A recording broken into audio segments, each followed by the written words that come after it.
Well, hello, my paranormal peeps, and welcome back to another Deep Woods Paranormal podcast. My name is Matt Harvey.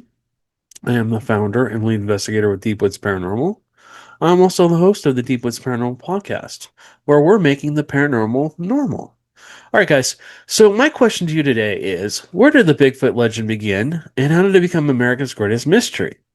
We're going to trace Bigfoot's story from ancient legends to modern investigation. I invite everyone, Bigfoot believers, skeptics, curious, and explorers, to just keep an open mind.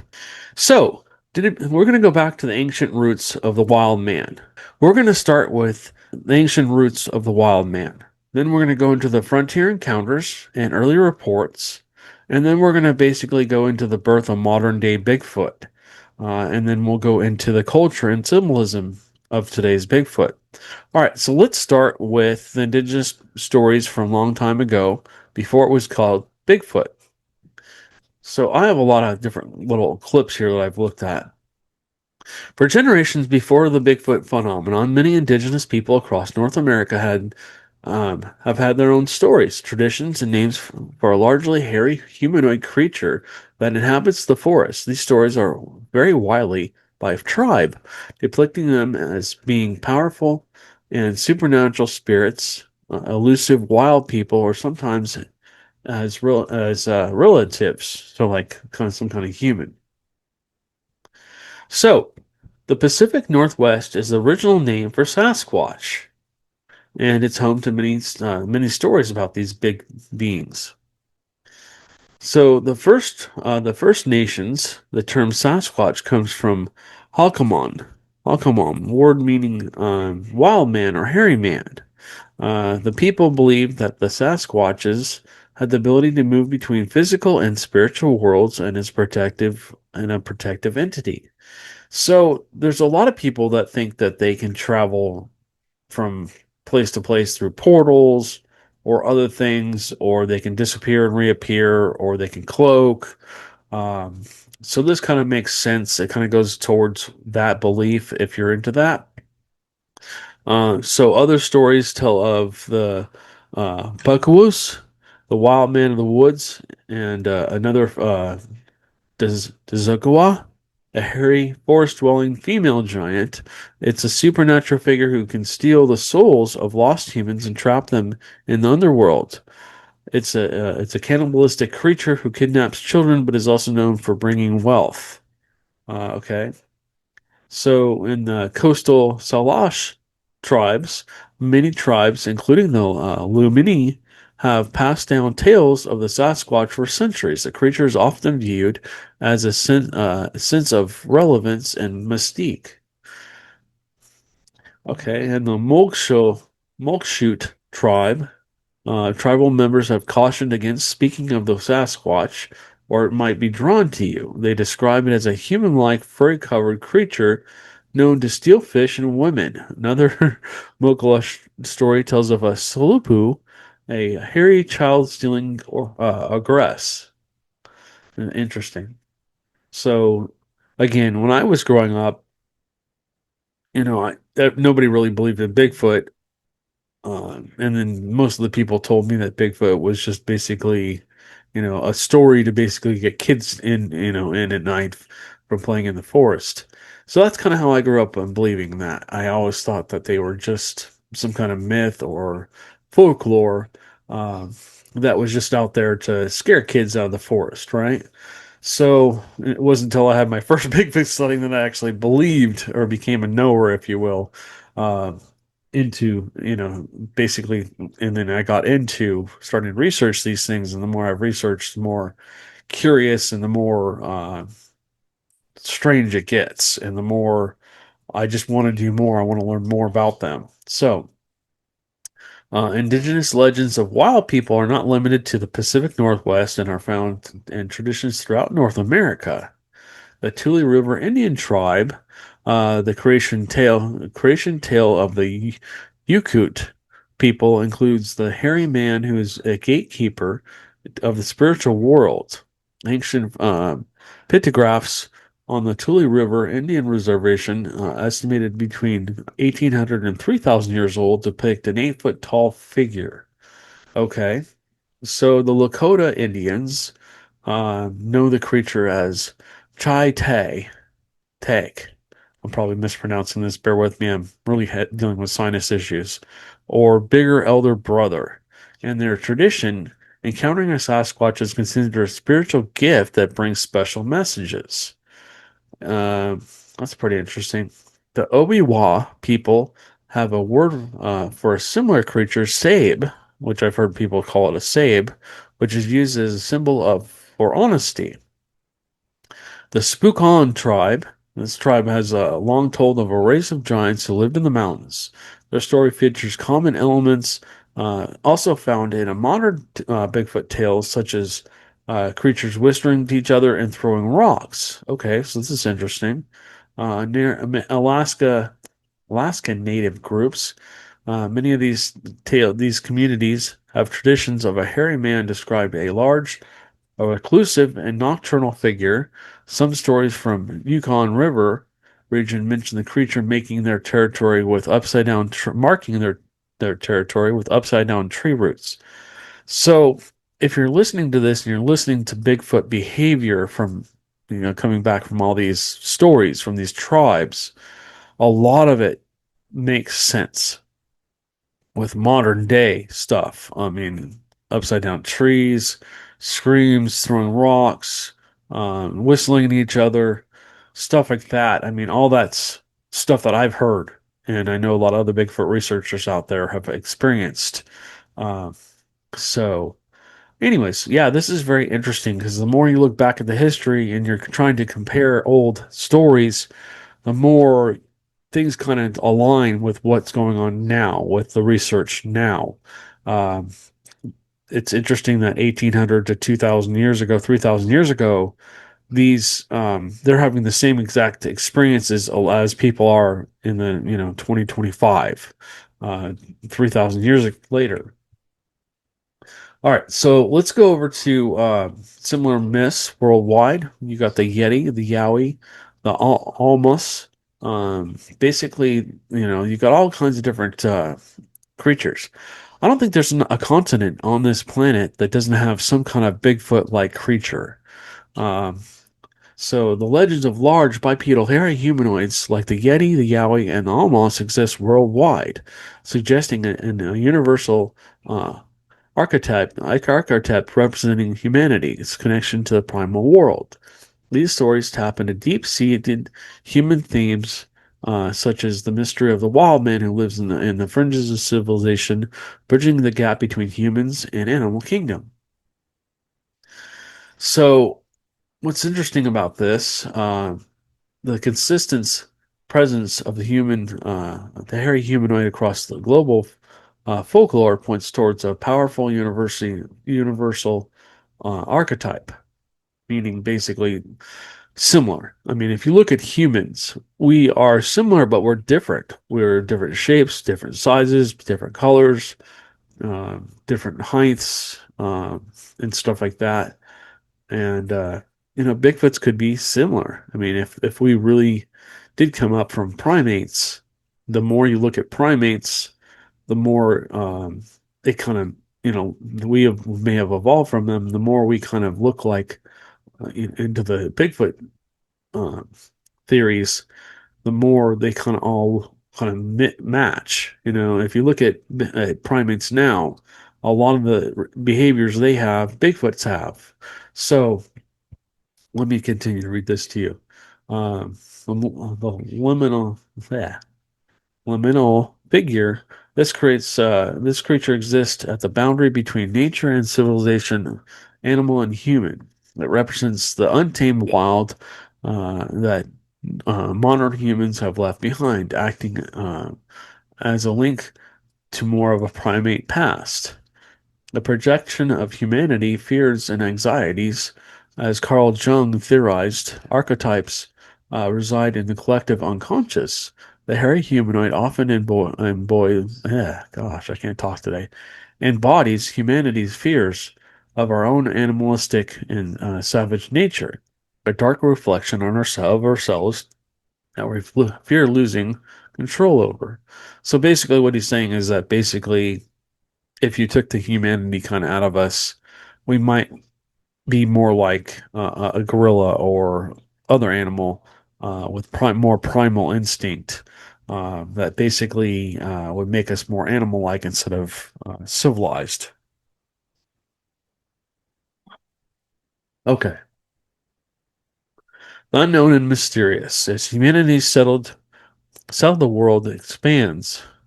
As humanity's settled world expands, these creatures reside into the most remote places on Earth, such as snowy mountains and vast wildernesses. They symbolize the mysterious, enchanted territories that still exist beyond the reach of modern society. A cautionary tale. Like many other mythological creatures, these humanoids may serve as a social function as a cautionary tale. They represent what can happen when humanity succumbs to their base instincts and abandons the rules of society.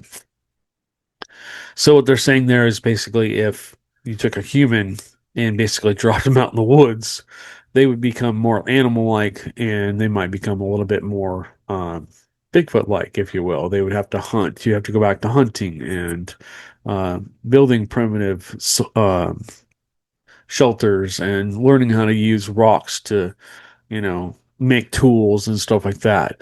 Uh, it's kind of looking back at human history, if you will, and showing how we kind of evolved and saying that maybe Bigfoot just hasn't evolved as much as us in this point.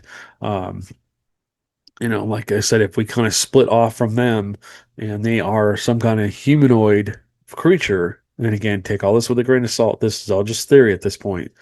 Uh, Basically there's they could be the missing link, if you will. uh I don't think they are. I think there's some kind of humanoid creature that basically maybe never evolved past what they have, or maybe they still are evolving. Who knows? Maybe they're getting smarter. Maybe they're learning how to basically maybe they've seen what we look like and what we do and have chosen not to evolve past where they are. You just never know. Anyways, let's continue on with the research here. So, frontier encounters and early reports of Bigfoot in America. While the term Bigfoot is a modern invention, stories of large, hairy, ape like humanoids in North America preceded European colonization, meaning when basically they came across the seas from Europe and stuff like that, and began colonized over here. The indigenous people basically continued to have experiences with them. So indigenous legends of frontier era settled accounts describe encounters with creatures now associated with Bigfoot or Sasquatch. For centuries before Europeans arrived, Native American tribes passed down stories of wild men in their oral traditions, often referring to them by names of translating to hairy man or wild man. These beings were seen in diverse ways, from spiritual entities to early earthly creatures. Uh, so some of the tribes saw them as guardians, including the First Nations, and then that's basically where the term Sasquatch derives from. Tradition view the Sasquatch as a deeply respected spiritual entity and guardian of the forest. Indigenous people of Oregon also tell of the wild men who lurk near their villages. And other traditions call them monsters and tell of malevolent beings. The Lumini people of Washington state, for example, tell of large bipedal stalkers who would abduct misbehaving children. Um, and then basically the other colonies basically shared stories of giant cannibalistic stone giants. So there's old ancient rock paintings, pictographs on the Tule River in the Indian Reservation in California, and they're believed to be depicted of a family of Sasquatch. The paintings, potentially 1,000 years old, feature hairy man and are a key part of the local Yukots tribal folklore. So let's get into the early European settlers here. As European settlers moved westwards, their stories often echoed existing indigenous folklore throughout unusual Sorry. Sure, let me try that again. As European settlers moved westward, their stories often echoed existing indigenous folklore, through usually with less spiritual context, more focused on fear and hunting. Okay, so let's talk about Daniel Boone. He does have a forest named after him out here. And according to family tradition, the legend of the frontiersman claimed to have killed a 10-foot tall, hairy giant called the Yahoo late in his life. The name may be reference to the monstrous humanoids from Gulliver's Travels, or a variation of Cherokee term of the hairy giant Iho. So slippery skin. Okay, so settlers in northern Vermont in the 1700s spoke of a slippery skine, a bear-like creature that walked on two or four legs, was known for throwing rocks, and was impossible to trap. Okay, so let's kind of look at that for a second here. So, Bigfoots are known to do the bear crawl. They do walk on all fours. I've seen it many times. And they also, again, have been known for throwing rocks. This goes back to the 1700s. So, I mean, people have been reporting them throwing rocks at them and walking on all fours for over 300 years.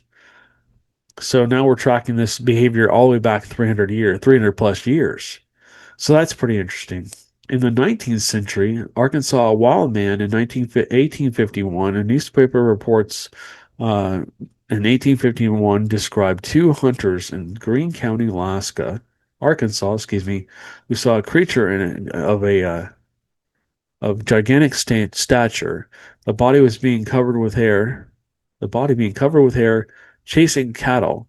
The wild man was seen leaping up to 14 feet at a time. That's crazy. I've actually seen a Bigfoot jump a creek that was probably about 13, 14 feet wide. But that Bigfoot was probably 12 feet tall. Just a big black, hairy beast, essentially. Just imagine a giant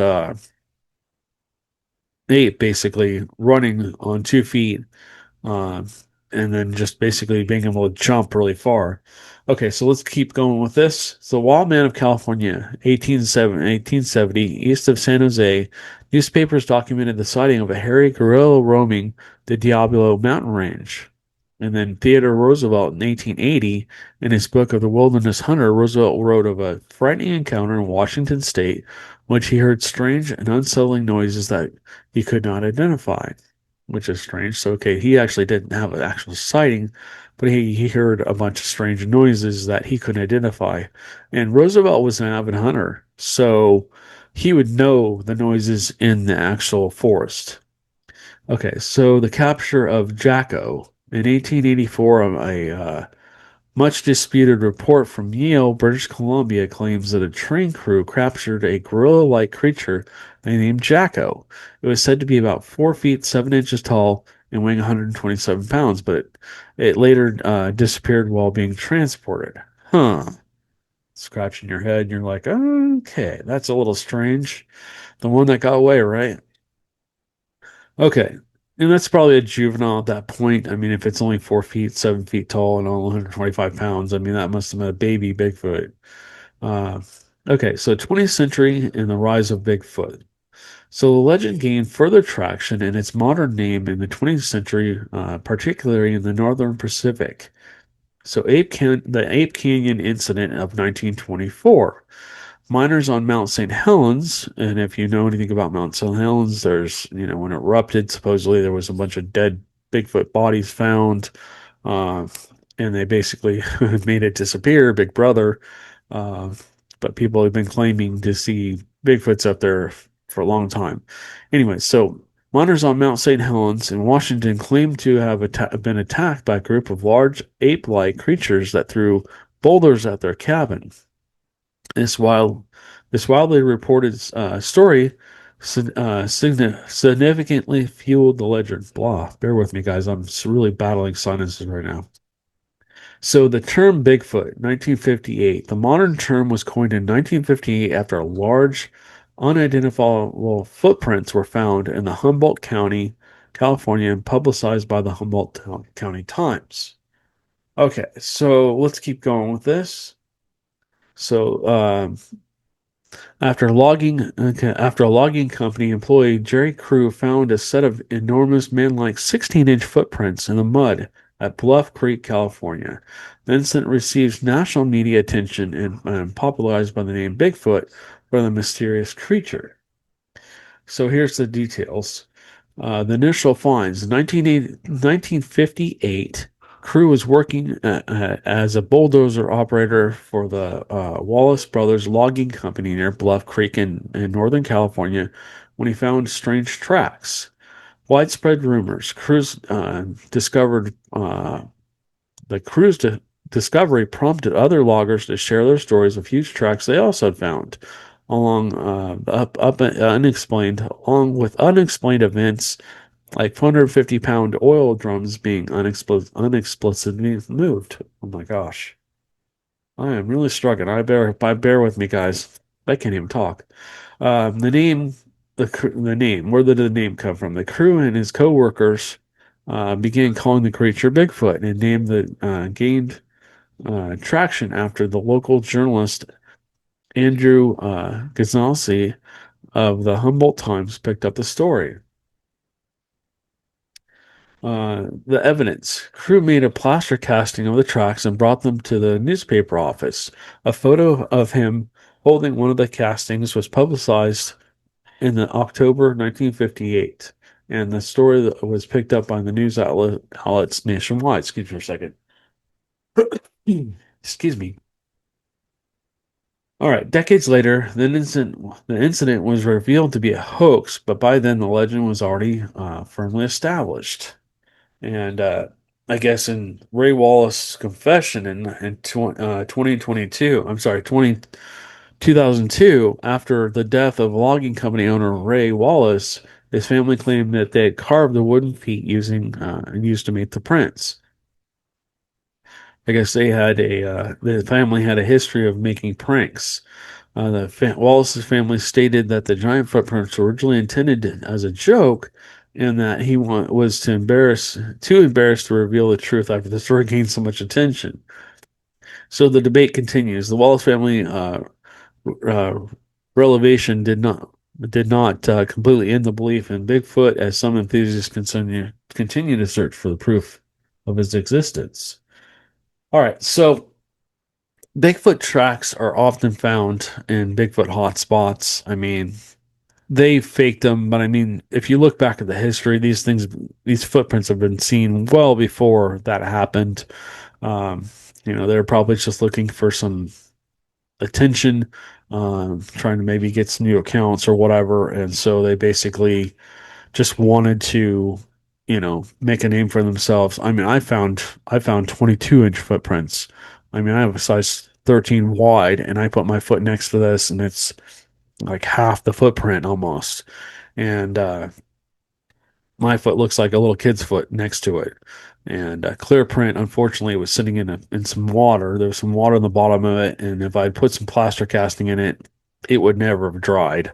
And so it just wasn't a good time to do it. But I've found tons of footprints. I have one that broke on me that was about 18 inches and about 10 inches wide. So footprints, and there's lots of people out there with plaster castings of unknown footprints out there. I don't believe that they're all faking stuff. I mean, there are fake footprints. I mean, people unfortunately do that, unfortunately, just to get attention or just to mess with people or just to basically hurt the actual research of these things. But anyways, so we talked about that. Okay. Um, so basically, back in the 1960s and 70s, TV shows, documentary, tabloid covers, and toy lines in search of episodes and stuff and popularity started using the Bigfoot, just basically to get attention, I guess. It became pulp culture icon, and Bigfoot was basically born. Basically, just, I guess there was a lot of toys. I mean, look at Chewbacca from Star Wars. He was supposed to be a Bigfoot. And, as more and more people got interested in the subject back in the 60s and 70s and 80s, Bigfoot research was really kind of born, and people started going out researching these things, looking for them.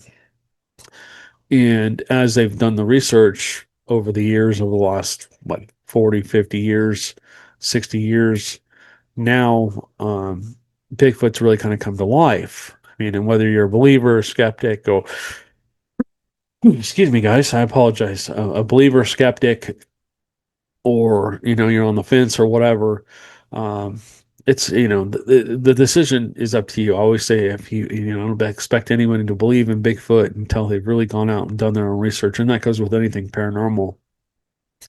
But once you've experienced one of these things, I mean, I've seen them so many times. I've had so many encounters with them. I mean, I'm up probably 50, 60 encounters at least, where I could say that couldn't be anything else but a Bigfoot.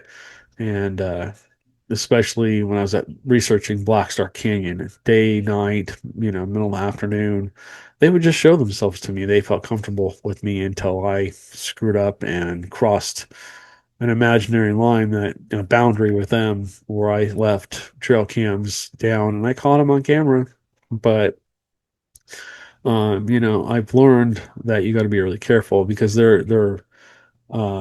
allow you to come into their territories to a certain amount, and then it's kind of like Jane Goodall had to, when she first found the mountain gorillas, she had to kind of take her time. It took her, 10 years to really kind of get to establish herself with them and to build a relationship with them and stuff like that. There's a lot of people out there afraid of Bigfoot, and I understand that. There's hostile people, there's hostile Bigfoots out there. And but there's also family groups. If you can find a family group, and you can start to build a relationship with them, and start to gift, and to build that relationship, you can do all kinds of cool things with them. They will become friendly and social with you, and they won't be afraid to show themselves to you, and stuff like that. I mean, imagine leaving something for something, something that's supposed to not exist, and getting something cool back, like a wooden cross, where it's been all twisted around, or you find symbols on the ground, or you find a teepee, or you find a tree structure, or they leave you, something else, uh, and stuff like that. I mean, it's just really cool that they can do that. All right, so could these ancient memories of real hominids, like Gigantopithecus, have inspired these stories, or are they just physiological archetypes with a wild man within?